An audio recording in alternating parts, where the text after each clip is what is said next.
Contigo. Primeiramente, bom dia a todos. Muito obrigado pela presença. Bom, conforme o Ricardo falou, meu nome é Rogério Velarino e eu estou à frente dessas duas empresas. Tá? Uma Alphabet e outra Tecnobytes. O que acontece? Eu atuo em duas áreas ao mesmo tempo hoje em dia. Eu atuo tanto na área de manutenção e suporte, tá? Em empresas, e também tem uma empresa que fabrica componentes. Bom, quem eu sou? Eu sou formado em eletrônica, foi a minha formação foi em eletrônica, então o que acontece? Eu me formei em 90, em dezembro de 90, e a minha ideia quando eu comecei era inicialmente trabalhar somente na área de manutenção. E com o passar do tempo você vão ver que não dá para você trabalhar com uma coisa só hoje em dia. As coisas vão mudando e você acaba sendo multitarefa, inclusive para poder prestar serviço. Como é que eu comecei? Meu pai, ele já consertava o eletrodoméstico na minha casa por curiosidade. Meu pai, ele era carreteiro, não tinha a menor experiência com nada, nunca fez nenhum tipo de curso técnico, nada. E o que acontecia? Ele trazia as coisas para cá, ele chegava em casa, realmente ela não está funcionando. Ele ia lá, deve ser assim. Então, mais muito que por intuição, ele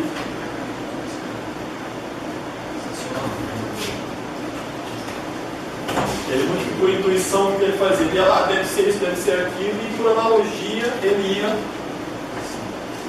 acabava e conseguia consertar várias coisas. Raramente tinha uma coisa que ele não consertava. Eu desde pequeno ficava olhando aquilo e eu chegava a achar muito estranho, porque o cara que é carreteiro, consertar o ventilador, consertar tudo ele colocava para consertar. Não era a profissão dele. Então quando tinha tempo de folga, meu pai nunca jogou futebol, não tinha os prazeres normais que as pessoas têm, ele era muito caseiro, então eu fico fazendo essas coisas.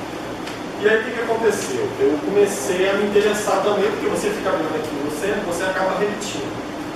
E quando eu estava na oitava série, comecei a pegar umas revistas na biblioteca do colégio para xerocar e tentar ver o que era aquilo, o que era eletrônica, era saber eletrônica. Uma revista que nem sei, eu acho que tem hoje em dia ainda. E tinham vários projetos. Sendo que hoje em dia todo mundo vê que você compra qualquer kitzinho por R$10 e tem as plaquinhas prontas, você vai e liga. Na época não. Quando eu estava sério, eu tinha 12 anos. 12? Não, muito uns 10 anos. 10 anos. Cheguei para minha mãe um dia e falei, olha, eu preciso que você compre isso aqui. Como é que eu vou justificar isso? Eu não sei o que é colégio. Foi um trabalho para eu preciso falar com um ferro de solda, uma coisa que vocês não sabem o que é, chamada ponte de terminais, que deve ser uma placa. Você tem um fenolite, com os terminados você vai soldando o que tem você. E eu comecei a brincar com a cultura de linha, fazendo transmissão de FM. Fiz um transmissor de FM, não sei se alguém aqui já fez algum. Você monta um transmissor e você pode passar por cima da frequência de qualquer rádio na faixa de FM. Como eu não gostava muito da rádio que eles colocavam no JBFM, as sinais caídas na hora do intervalo, eu resolvi fazer um que toda vez que e ela atrapalhava a rádio, dizendo, não quero mais isso, não quero estudar essas coisas de velho. E aí, só que acontece, não adiantava um só, então eu fiz 5. Eu fiz o primeiro, funcionou, comecei 5 amigos meus a fazer.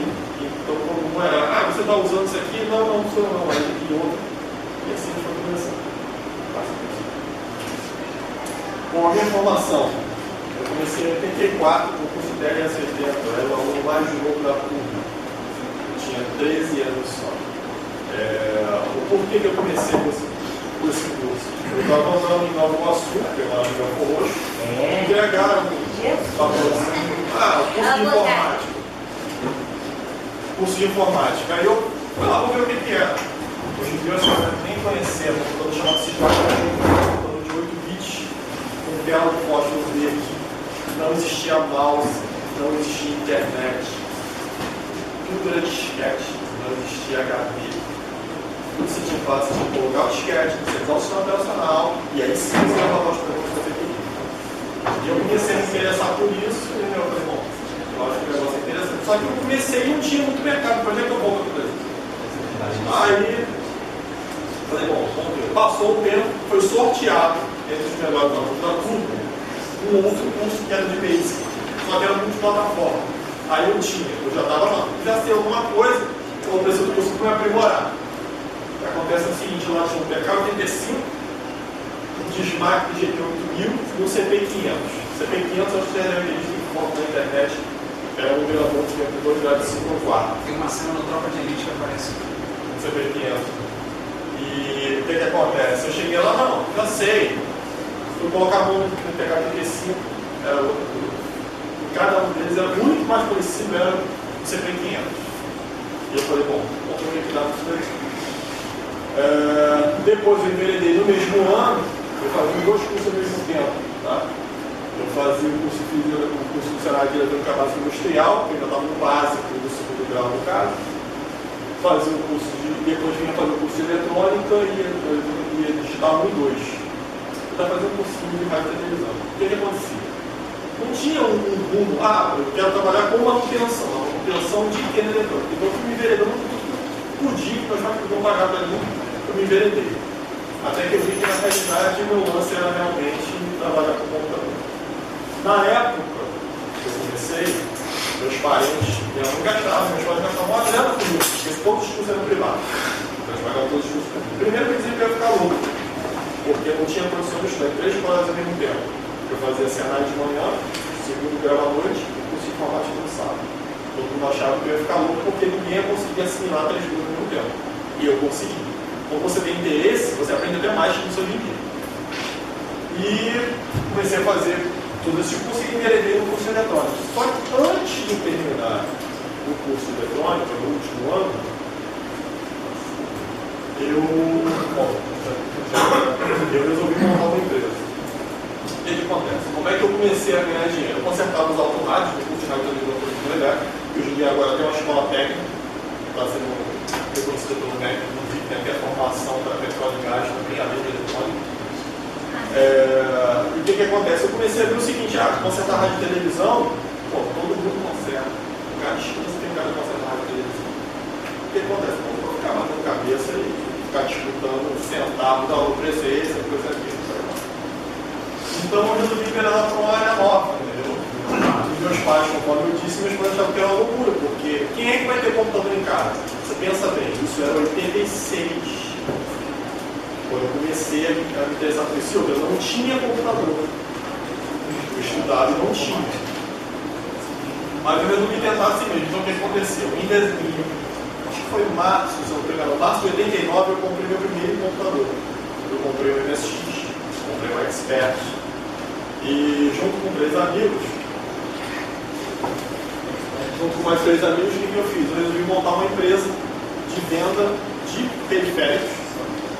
Hoje em dia nem se fala mais tanto periféricos, você compra uma CPU com tudo dentro. Na época não, você tinha micro e os acessórios. Não tinha HD, tudo era disquete. Então eu resolvi montar uma empresa, só que eu não tinha idade para isso. Então o que aconteceu? Meus pais eram meus tutores. O que eram isso? Eles eram meus responsáveis legais. Qualquer coisa que acontecesse de errado, se eu vendesse alguma coisa, se eu fosse processado por um cliente, meus pais eram responsáveis. Então você já imagina, se vocês são cobrados pelos pais de vocês só por estudar, você já imagina você falar, vocês vão ser responsáveis pelo que eu fizer no mercado. Então essa empresa comercializava, representava softwares de MSX e periféricos, unidade de drive, expansão de memória, vendíamos para o Brasil inteiro através de anúncios de revista, despachava para o Brasil. O que acontece? Isso aqui é um dos anúncios que tinha. Vocês vão olhar os periféricos que nós vendíamos. Eu era representante autorizado de algumas soft house. Hoje em dia não existe mais soft house, que eram lojas que vendiam software. Algumas eram soft house oficiais, no sentido de que, vamos dizer, o representante como se fosse um representante da Microsoft, um representante da Oracle. Na época, existia a lei de reserva de mercado. Então, o que acontecia? Não existia representação legal aqui de ninguém. Então todo mundo que conseguia algum software fazia as cópias, vendia. Isso é legal? Era, mas o nosso mercado era fechado. Até o valor entrar e abrir o mercado, nosso mercado era completamente fechado. Então todo mundo vendia e tudo bem. Não tinha esse negócio que a Microsoft abria em cima de você, não tinha nada disso. Vocês devem olhar aqui o que aconteceu. Nós lançamos pacotes de programas para poder vender. O que vocês hoje em dia chamam lá no torrent baixa, 300 mil coisas ao mesmo tempo, que era música tal, não existia baixar nada.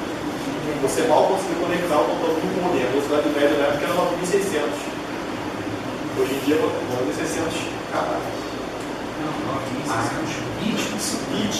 Bits por segundo. Hoje em dia vocês reclamam que vocês têm 10 mega na casa de vocês.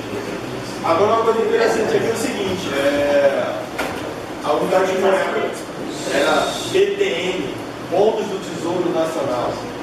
Era uma moeda que nem eu sei hoje em dia quanto vale. Essa empresa eu comecei em 89, tá? Eu inaugurei a empresa no dia 8 de dezembro de 89. A empresa sobreviveu até 91. Porque vocês, eu acho que alguns aqui não eram nascidos, o Paulo entrou, tomou o dinheiro de todo mundo, disse todo mundo agora só tem R$50. 50 cruzeiros, 1.000 cruzeiros na conta e todo o resto foi confiscado. Então, você pensa bem, eu abri uma empresa, ninguém tinha mais dinheiro, mas eu fui tentando sobreviver ao longo do ano de 90. O que acontece? Durante o tempo que eu tive a Ubisoft, todos os sócios eram menores de idade. Tá? A empresa chamava Ubisoft, eram 16, o mais já tinha 17. Então, o que aconteceu? Eu vi que, bom, é o que eu quero trabalhar. Eu quero trabalhar na área de informática, esperando me formar, porque no final de 90 eu me formei, e já tinha empresa. Então, na verdade, eu me desdobrava. Eu trabalhava o dia inteiro e no colégio à noite. Só que apareceu um cara na empresa, careca, meio esquisito, com traço com ofícios árabes, e chegou para mim e falou o seguinte, eu queria copiar a BIOS do seu computador. Como copiar a BIOS? Não é copiar um programa. É como se fosse copiar, não tem a inicialização do nível, você não vê lá tanto de memória, reconheceu o HD, aquilo ali é BIOS, né? Vocês que devem saber. Ele queria copiar a BIOS do meu computador. Aí ele foi lá, passou uma reunião do dia de sábado, copiou tudo e falou, não, eu queria montar um computador igual a esse que você tem aí, mas eu não tenho dinheiro para comprar. Eu vou fazer tá?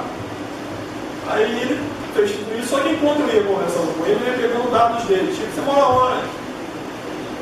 Você trabalha onde? Que colégio você estuda? Não, estou me formando já, eu trabalho na MAI do Brasil, moro em Areia Branca, que é o bairro de Belfor hoje. O que aconteceu? Eu comecei a empresa acabou, a Ubisoft acabou, porque meu aluguel duplicou na época. Então você imagina que você tem um aluguel hoje de R$500 e quinto quê? Não tem condições de você sobreviver. Fui atrás dele. Cheguei lá e ele falou, não, eu vou montar um computador, não sei o quê. Não sabia o endereço dele correto. Procurei, até que eu sabia o bairro que ele morava e pedi para 5 amigos meus da região, falando, olha só, o cara é careca, o nome dele é Ricardo Asen, ele trabalha na Baia e eu preciso achar esse cara. Eu fiquei de 8 da manhã às 5 da tarde. Quando eu cheguei na casa dele, tinha um portão de grade, eu entrei, e aí não tinha cachorro, não tinha nada, eu falei, não. Ninguém vai me atacar. Quando eu olhei pela janela dele, pela grade da janela, uma TV de 24 polegadas, que é a segunda revista preto e branco de tubo, inicializou o computador com esse símbolo que está na cabeça do professor de vocês. Ele tinha conseguido montar em casa uma versão atualizada do MSX, que todo mundo que comprava aqui, era Expert 1.6, era 1.1. No Japão já tinha 2.0, só que era muito caro para importar, não tinha como importar. Ele fez em casa. Ele pegou uma placa de expansão de cartão de 80 coluna, soldou uns fios, pegou outra placa, soldou um montão de fios e fez o dele. Aí eu olhei assim e falei, pô, esse cara sem recurso nenhum consegue fazer isso, eu posso, em vez de tentar uma nova empresa de venda, eu posso ter uma empresa de fabricação. E foi o que eu fiz. A gente fabricava algumas coisinhas pequenas. E aí, o que acontece? Apareceu a possibilidade de ter uma placa de FM, que seria como se fosse a sala de blaster. Alguns de vocês nem prestam mais atenção nisso, porque a placa de som já vem embutida na placa mãe. Mas antigamente não tinha placa de som. Você tinha que comprar uma placa e espetar. Então, o que acontece? Ele chegou e falou, olha, eu tenho condições de fazer uma placa dessa para MSX. Eu falei, cara, desculpa, mas não está acreditando. Aí, o que ele fez? Ele pegou um SMD. Você pega uma placa qualquer, você tem que tipo com as 100 e poucas pernas, e com um tiro, ele foi lá e conseguiu, não me pergunta que eu não sei porquê, ele conseguiu destrinchar um diagrama lógico. Ele conseguiu entender o que tinha dentro do chip, sem desfoldar ele, sem ter nenhuma mão, sem ter um multímetro. Isso aqui deve ser isso aqui. Ele desenhou um diagrama, onde ele substituiu o que era um chip de 120 pernas, ele conseguiu fazer um diagrama lógico daquilo. Para quê? Para produção. de uma outra marca. O principal entrada que nós tínhamos era o chip da Yamaha. E a Yamaha, o que ela fazia? Ela, para te vender um componente, ela chegava e perguntava: tá bom, você quer comprar um componente? Primeiro, você é de empresa ou você é pessoa física? Se você fosse pessoa física, já era descartado. Mas com o que você vai usar? Mas por que estão perguntando isso? Porque a gente quer saber se o produto de vocês vai denegrir o nosso chip. Vocês pensam que isso existiu nessa época? Não sei se vocês sabem. Um Lamborghini, qualquer um pode comprar. Uma Ferrari, você tem que se inscrever para saber se você pode comprar. Isso é o quê? É um controle do mercado. Então o que aconteceu? Ele desenvolveu tudo isso e resultou nisso aqui. Isso aqui é o FM Sound Stereo. Isso é uma placa, um cartucho para saída de som. Isso foi o que ele produziu. Na época, o cartucho original não era estéreo. A placa é essa. Esse é o YM24 Drift da Yamaha. Todo o resto, ele destrinchou do cartucho original, que eu acabei esquecendo de trazer, e transformou isso daí. Isso aqui foi o primeiro no mundo, porque a fabricação original não tinha não. Foi o primeiro no mundo a ser fabricado com uma placa estéreo. Começamos e a placa original não era estéreo. Começamos a produzir isso aí. Começamos a ganhar dinheiro. Detalhe, isso daí tá assim não, ele vai ser entregue hoje lá no centro do Rio. Então o que acontece? Após nós começamos a fabricar e vendemos para o Brasil e para o exterior. Só que detalhe, isso daí eu estou falando de 91, onde eu comecei com essa placa. E o que acontece? Você imagina que são dois caras que estão dependendo da família financeiramente, de uma hora para outra, através de um produto que um idealizou, nós começamos a nos sustentar com essa placa. Por que eu estou querendo colocar isso para vocês? MSX é de um outro universo que vocês de repente não conhecem, que existe até hoje. Mas é no seguinte sentido, que você pode o que você quiser, basta você se esforçar. O que acontece? Após o avanço significativo do mercado do 8-bit na época, que o PC começou a dominar, porque na época o que acontece? Nós tínhamos os micros de 8-bit sendo utilizados em empresas, tipo, que você tem hoje no Access, que é o cuidado mais fácil que tem, existe o DBase em MSX. O sistema como WordStar tinha várias versões de processador de texto para MSX. Você tinha Pascal, C, tudo para MSX com 8 bits. Detalhe, o MSX tinha 64K de memória. Hoje em dia, o que é uma fonte de letra do type que vocês usam no Windows era a memória total do computador. Então a gente começou a produzir. A primeira coisa foi essa placa HFM. Nós começamos a produzir, só que nós levamos um ano. Nós levamos um ano para conseguir produzir, depois de idealizar, porque a gente tinha um chip que um amigo nosso que trabalhava no fliperama descobriu que uma máquina de fliperama usava esse chip. Aí ele chegou, o nome dele era Chico Maluco, porque toda vez que ele tinha alguma dúvida, ele começava a coçar a cabeça como se fosse um macaco. Então ele era muito engraçado. Ele, olha só, ele tudo era pergunta. Eu vou te dar esse chip aqui, mas você vai ter que fazer esse negócio aqui. Isso ele fazer com o sócio. E eu, quando eu entrei, eu falei, tudo bem, vamos fazer as coisas até um certo ponto. E aí começamos a correr atrás, levamos um ano do projeto pronto até ficar como está. Isso daqui era na mesma revista onde eu já anunciava a Ubisoft, que era a vendedora de software hardware, eu comecei a vender o meu produto. Então o que nós fizemos? Eu não tenho a menor prática com o desktop hoje. Não sei. Eu acho que cada macaco no seu galho, entendeu? Eu acho que não adianta você querer abrir demais o leque e você acaba não fazendo nada direito. Então você tem que focar. O que eu fiz? Contratei um cara. Paguei ele para desenvolver essa propaganda. Até que você vê que a outra propaganda era tudo quadradinho, só tinha um logotipo. Isso aqui já é uma propaganda mais elaborada. Com esse produto, a gente começou a colocar que ele poderia ser utilizado nos micros, que era compatível com o FMTEC, que era o original, podia ter 12 canais de som, PSG não, a placa de som tinha embutida, então tinha o descritivo dos jogos que usavam essa placa e dos aplicativos. Então você vê aqui, ó, informações técnicas com a Tecnobytes.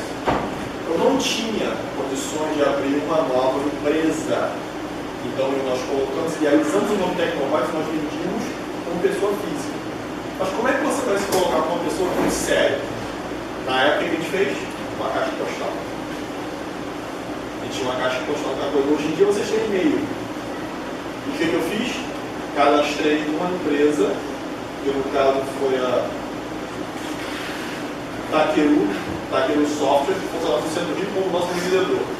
Para você ver como é que era a época, o número de telefone era aqui, era 231. Era um 7 dígitos na época. Esse anúncio foi publicado no número 34, foi em 94.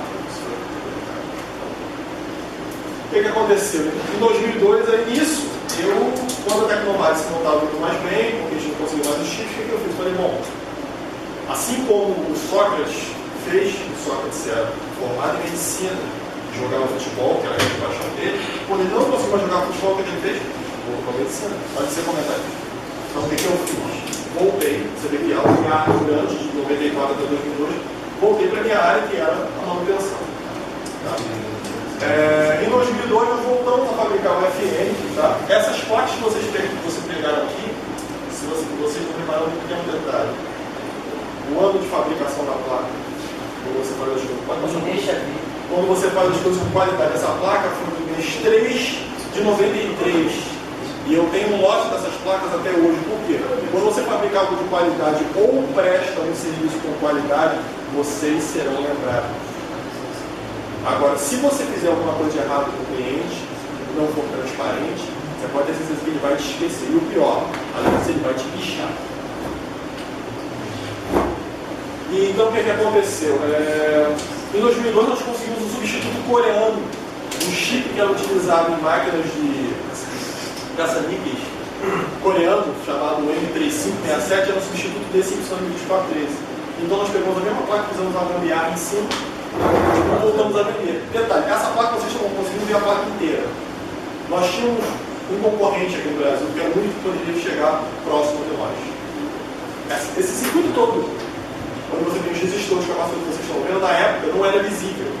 Porque o tio do Ricardo fez um gabarito, onde eu colocava esse gabarito em cima da placa, e eu despejava resina de fibra de vidro com corante preto.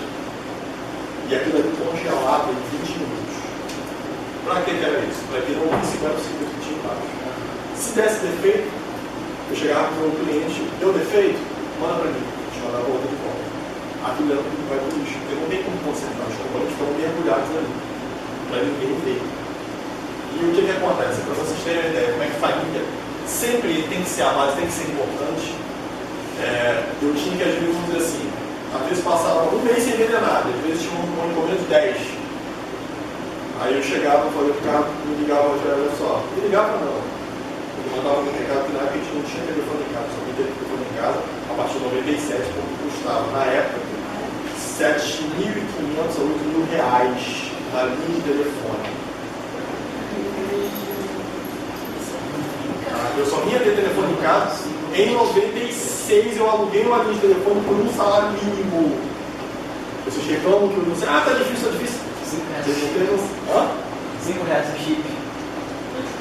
Você tem internet no seu celular. Então o que acontece? Eu tive